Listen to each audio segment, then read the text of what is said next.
JBL C50HI இந்த earphones தான் இந்த வீடியோவில் ரிவ்யூ பண்ண போகிறோம். ஸோ இந்த வீடியோக்குள்ளே போகிறதுக்கு முன்னாடி மறக்காமல் கம்ப்யூட்டர் சேனலை சப்ஸ்கிரைப் பண்ணிக்கோங்க. இது மாதிரி நிறையா கேஜெட்ஸ் அன்பாக்சிங் வீடியோஸ் ரிவ்யூஸ் எல்லாம் பார்க்குறதுக்காக. ஸோ இந்த வீடியோ பார்த்தீங்கன்னா கிட்டத்தட்ட ஒரு ஸ்பான்சர் வீடியோன்னு சொல்லலாம். ஏன்னா வெங்கி அண்ணா தான் இந்த ஹெட்செட்ஸ் வாங்கினாங்க என் ஃப்ரெண்டு. ஸோ அவங்க இந்த வீடியோக்காக ரிவ்யூ கொடுத்துருக்காரு. ஸோ என்னோடய JBL C100si அந்த இயர்ஃபோன்ஸ் பார்த்தீங்கன்னா அண்ணா கிட்ட இருக்குது. ஸோ இப்போதைக்கு ஒரு 2-3 டேஸாக நான் யூஸ் பண்ணிகிட்ருக்கேன். ஸோ JBL C100siயோட பெட்டராக இருக்கா இல்லை அதை விட கம்மியாக இருக்கா? குறிப்பாக இது பார்த்திங்கன்னா ஒரு 450 ரூபா பட்ஜெட் செக்மெண்ட்டில் வருது. கிட்டத்தட்ட 500 ரூபான்னு வச்சுக்கோங்களேன். இப்போ கரண்ட்டாக 469 ரூபாய்க்கு அவைலபிளில் இருக்குது. ரொம்பவே கம்மியான ப்ரைஸிங் செக்மெண்ட்டில் இருக்கிற ஒரு JBLோட ஹெட்செட்னு சொல்லலாம். ரொம்பவே கம்மியான ப்ரைஸிங் இருக்கிறனால குவாலிட்டியில் எதுவும் சாக்ரிஃபைஸ் பண்ணியிருக்காங்களா இல்லையா அப்படின்னு பார்க்கலாம் வாங்க. முதல்ல இது கூட பாக்ஸில் என்ன வந்ததுன்னா யூசர் மேனுவல்ஸ், அதுக்கப்புறம் 2 பேர் ஆஃப் இயர்பீஸ். இதில் பார்த்தீங்கன்னா மீடியம் சைஸில் இருக்குது. அதுக்கப்புறம் ஸ்மால் அண்ட் லார்ஜ் இந்த சைஸில் பார்த்தீங்கன்னா உங்களுக்கு 2 பேர் ஆஃப் இயர்பீஸ் கொடுத்துருந்தாங்க. ஸோ அண்ணா பாக்ஸ் தரல, அதனால் பாக்ஸில் இருக்கிற கண்டென்ட் காமிக்க முடியல. நார்மலாக நம்ம C100si வீடியோ பார்த்துருந்திங்கன்னா அதே சேம் மேனுவல்ஸ், அதே மாதிரி 2 செட் ஆஃப் இயர்பீஸ் தான் கொடுத்துருக்காங்க. ஃபஸ்ட் இதோட டிசைன் பார்ட்டுக்கு வருவோம். டிசைன் பார்க்கும்பொழுது இங்கே எல் ஷேப்டு 3.5mm ஜாக் கொடுத்துருக்காங்க. இது இருக்கிறதுல உண்மையாலுமே ஒரு பெரிய அட்வான்டேஜாக நான் நினைக்கிறேன். நான் இப்போது C100si பார்த்திங்கன்னா கிட்டத்தட்ட ஒரு 1 இயராக யூஸ் பண்ணிகிட்ருக்கேன். ஆல்மோஸ்ட் இந்த அது வந்து ஸ்ட்ரெயிட் பின்னாக இருக்கும். ஸோ அதனால் மொபைலில் கண்டினியூஸாக யூஸ் பண்ணும்பொழுது சீக்கிரமாக போயிடுச்சு, அந்த பெண்ட்லலாம் கட் ஆக ஆரம்பிச்சிருச்சு. ஸோ நானே புது ஹெட்ஃபோன்ஸ் வாங்கலான்னு தான் நினச்சிட்டு இருந்தேன். பட் ஆனால் எல் ஷேப்பில் இருக்கிறனால, அதுவும் இல்லாமல் இங்கே பார்த்தீங்கன்னா ரொம்ப ஸ்ட்ராங்கான மெட்டீரியல் கொடுத்துருக்கறனால உங்களுக்கு ஈஸியாக அந்த டியர் ஆகிறது இருக்காது. ஸோ அதுக்கப்புறம் நார்மல் கேபிள்ஸ் தான். ஸோ இதுவும் கிட்டத்தட்ட பார்த்திங்கன்னா ஒரு 1 இயர் வரைக்கும் கண்டிப்பாக வரும். அதில் எந்த டவுட்டும் இல்லை. அதுக்கப்புறம் இங்கே பார்த்திங்கன்னா உங்களுக்கு ஒரு மல்டி ஃபங்க்ஷன் பட்டன் கொடுத்துருக்காங்க. ஒரே ஒரு பட்டன். C100siயில் பார்த்தீங்கன்னா உங்களுக்கு ஒரு சின்ன டாட் மாதிரி இருக்கும் பட்டன். ஆனால் இது ஃபுல்லாகவுமே பட்டன் தான். So clickable. ஸோ கிளிக் பண்ணும்பொழுது சவுண்ட் எப்படி இருக்குன்னு பாருங்கள், நல்லாயிருக்கு. ஸோ அதுக்கப்புறம் பார்த்தீங்கன்னா இதில் ஒரு மைக்ரோஃபோனும் கொடுத்துருக்காங்க. உண்மையிலுமே ஒரு அட்வான்டேஜ். ஒரு 500 ருபீஸ்க்குள்ளே ஒரு நல்ல மைக்ரோஃபோனோட கொடுத்துருக்காங்க. அதுக்கப்புறம் இந்த இயர்பீஸ் பார்த்தீங்கன்னா ஃபுல் அண்ட் ஃபுல் பிளாஸ்டிக்கால் பில்ட் பண்ணது. அதுக்கப்புறம் இந்த ஒயர்ஸ் பார்த்தீங்கன்னா ரொம்பவே குட்டியாக இருக்குது. லைக் C100si மாதிரி தான் அப்படியே இருக்குது. உண்மையாக சொல்லணுன்னா அதை விட இன்னும் தின்னாக தான் இருக்குது, லைட்டாக தான் இருக்குது. ஸோ கண்டிப்பாக ஈஸியாக டியர் ஆகிறதுக்கான வாய்ப்புகள் ரொம்பவே அதிகம். கொஞ்ச நாள் யூஸ்லேயே போயிடும். ஸோ இது பிளாஸ்டிக்கால் பில்ட் பண்ண இருக்கிறனால அதிகமாக உங்களுக்கு வெயிட்டாகவும் தெரியாது.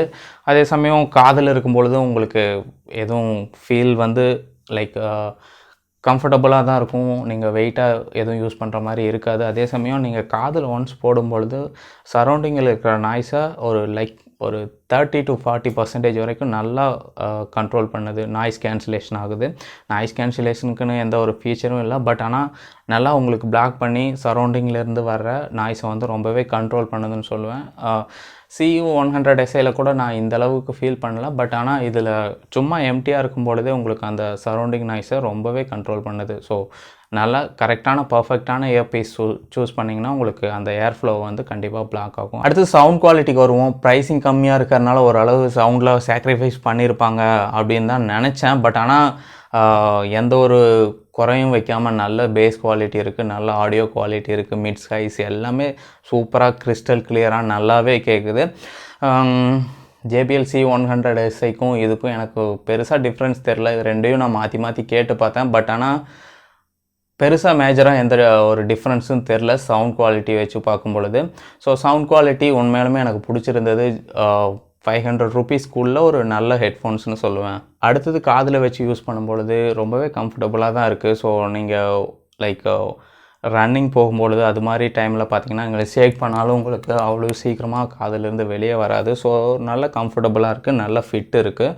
ஸோ பெயின் அது மாதிரி எதுவுமே எனக்கு ஃபீல் ஆகலை. அடுத்து ப்ரைஸிங் பார்ட்டுக்கு வருவோம். ப்ரைஸிங்னு பார்க்கும்பொழுது இப்போ எக்ஸாக்டாக 469 ரூபாய்க்கு அவைலபிள் இருக்குது. ஸோ அமேசான்லேயும் சரி, JBLோட அவங்களோட வெப்சைட்லேயும் சரி 469 ரூபாய்க்கு அவைலபிளில் இருக்குது. அது மட்டும் இல்லாமல் JBLோட ப்ராடக்ட்ஸ் எல்லாத்துக்குமே 1 இயர் வாரண்ட்டி வரும். ஸோ கண்டிப்பாக இந்த ப்ராடக்ட்டுக்கும் உங்களுக்கு 1 இயர் வாரண்ட்டி இருக்குது. இதில் ஸ்பெஷல் ஃபீச்சர்ஸ்னு சொல்கிறதுக்கு எதுவும் பெருசாக இல்லை. பட் ஆனால் எனக்கு இந்த எல் ஷேப் ஹெட்ஃபோன் ஜாக் வந்து ரொம்ப பிடிச்சிருக்கு. அது மட்டும் இல்லாமல் இயர்பீஸ் வந்து பிளாஸ்டிக்கில் இருக்கிறனால ரொம்ப லைட் வெயிட்டாக இருக்குது. அது மட்டும் இல்லாமல் இந்த பட்டன் பார்த்திங்கன்னா ரொம்பவே கிளிக்கபிள், நல்லா இருக்குது யூஸ் பண்ணுறதுக்கு.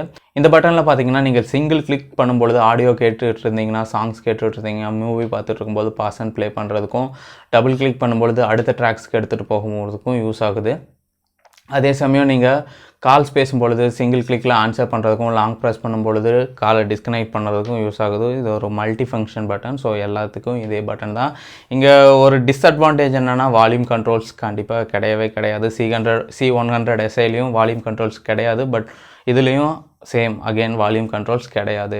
ஸோ வால்யூம் கண்ட்ரோல்ஸ் இருக்கிற மாதிரி ஒரு ஹெட்ஃபோன் இருந்தால் உண்மையிலுமே நல்லாயிருக்கும். நான் அதுதான் எக்ஸ்பெக்ட் பண்ணுறேன்.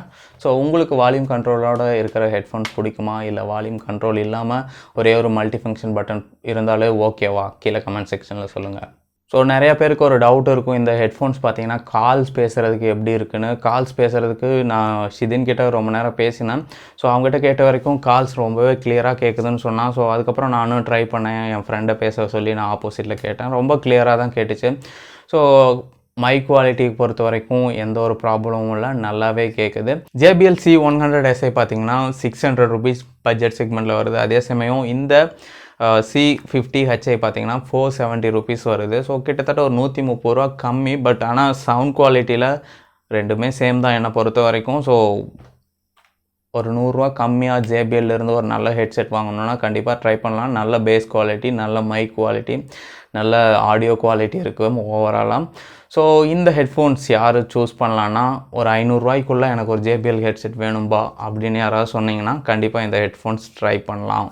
இப்போ நான் இந்த இயர்ஃபோனை என்னோடய ஃபோனோட ப்ளக் பண்ணி ரெக்கார்ட் பண்ணிகிட்ருக்கேன். இதுதான் இதிலிருந்து வர ரியலான ஆடியோ. ஸோ இதோட ஆடியோ குவாலிட்டி எப்படி இருக்குது அப்படின்னு கீழே கமெண்ட் செக்ஷனில் சொல்லுங்கள். உங்களுக்கு பிடிச்சிருக்கா, பிடிக்கல அதையும் சொல்லுங்கள். ஓவராலாக வச்சு பார்க்கும்பொழுது JBL C100siக்கும் JBL C50HIக்கும் பெருசாக சவுண்ட் குவாலிட்டியில் எந்த டிஃப்ரென்ஸும் என்னால் கண்டுபிடிக்க முடியல. அதே சமயம் இந்த டிசைனில் மட்டும் ஒரு சில சேஞ்சஸ் இருக்குது, மற்றபடி எந்த பெரிய சேஞ்சஸும் இல்லை. தாராளமாக ஒரு 500 ரூபா பட்ஜெட் செக்மெண்ட்டில் JBL ட்ரை பண்ணணுன்னு நினைக்கிறவங்க கண்டிப்பாக ட்ரை பண்ண வேண்டிய ஒன்று. உங்களுக்கு எதுவும் சந்தேகங்கள் இருந்தால் கீழே கமெண்ட் செக்ஷனில் சொல்லுங்கள். உங்களுக்கு இந்த வீடியோ பிடிச்சிருந்தா ஒரு தம்ஸ் அப், பிடிக்கலனா தம்ஸ் டவுன், ஏன் பிடிக்கலன்னு மறக்காமல் சொல்லுங்கள். நெக்ஸ்ட் டைம் இம்ப்ரூவ்மெண்ட் பண்ண பார்க்கலாம். ஸோ தேங்க்யூ ஃபார் வாட்சிங். Catch you guys in the next one. Piece.